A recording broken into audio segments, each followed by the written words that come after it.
What's up, guys? Jeremy and Donovan here with Martial Arts Business Made Easy, and we've both worn red shirts on this very special occasion, and we're going to be talking about information versus execution in today's small business world.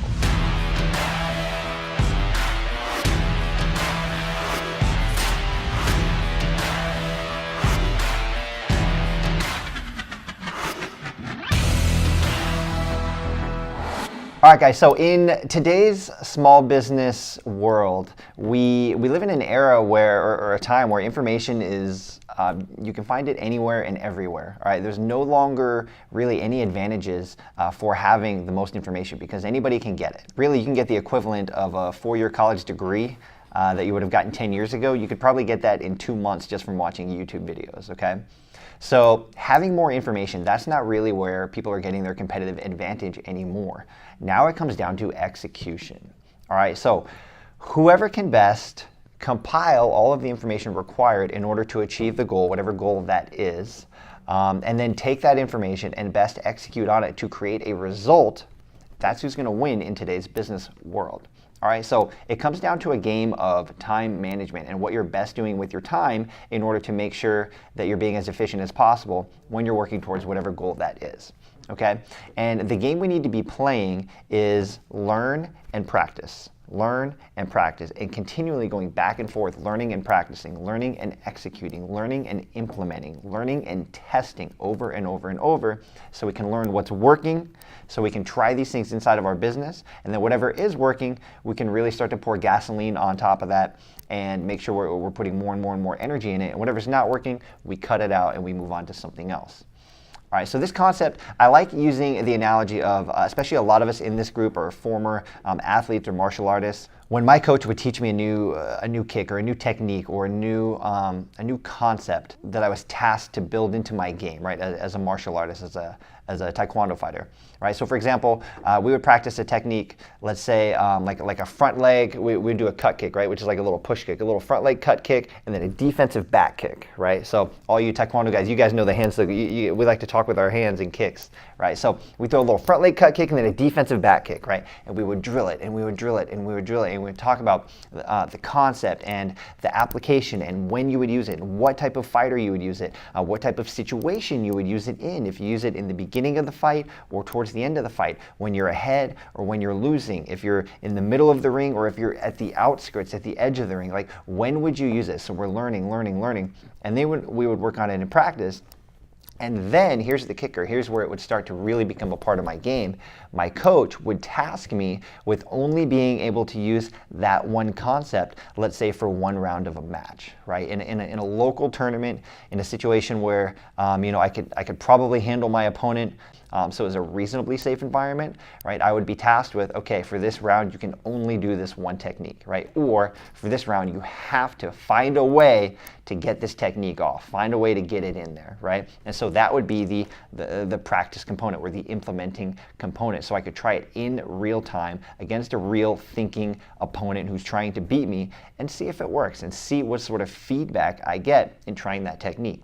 Right? So learning, implementing, and that's how, same way in taekwondo, same way in anything you're trying to learn, same way in your business, that's how you can really get an edge in this world where information is everywhere. Absolutely. I mean, great points, guys. It's actually funny, kind of piggybacking another scenario, just like Jeremy mentioned, I've been taking up surfing. Which is a lot of fun. It's a great workout. It's a killer back workout. But one thing I've noticed, it's funny, I originally started with 2-hour private lessons with my coach.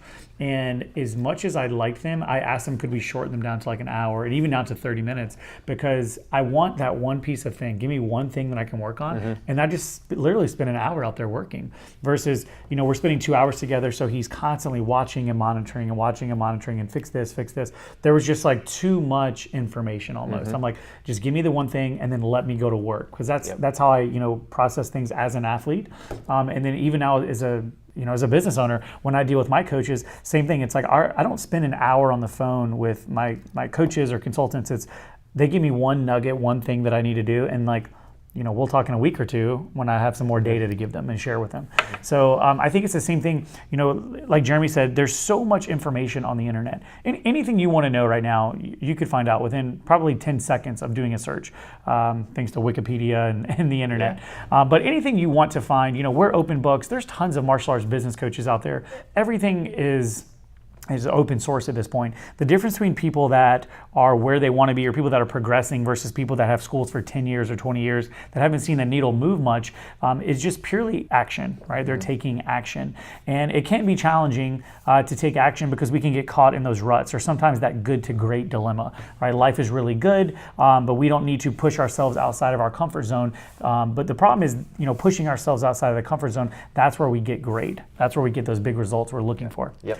So one thing that I have taken from Andy Frisella, which is someone that I just listen to on a podcast on a regular basis, is he calls it his power list. And Jeremy's mentioned this before. I know he does this. He's the first person that mentioned it to me. You see someone like Andy who's worth hundreds of millions of dollars, and he even says himself, he's like, I get up early, but I fucking hate it.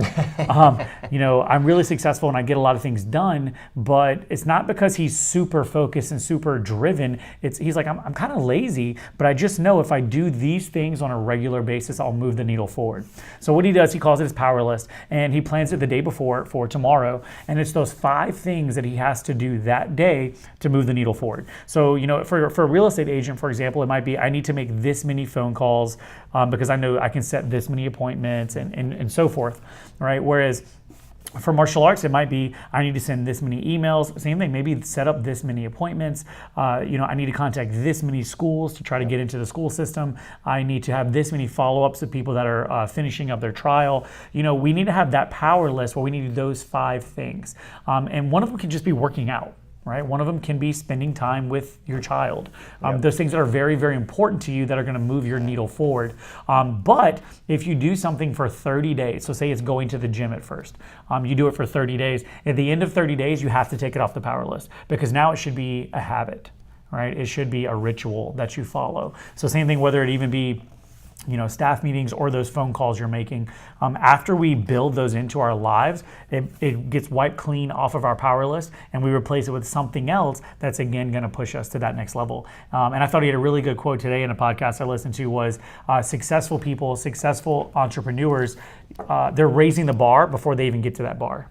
And it's the same thing. Nice. I think the power list works perfectly into that because as soon as you master something and it's part of it becomes a habit of your daily life, we take it off because now we've mastered that. We're increasing the level. We're moving that bar. It's just like breathing, right? It just becomes like a part of what you do. It's part of what you do every day. That's cool. I like that. Cool.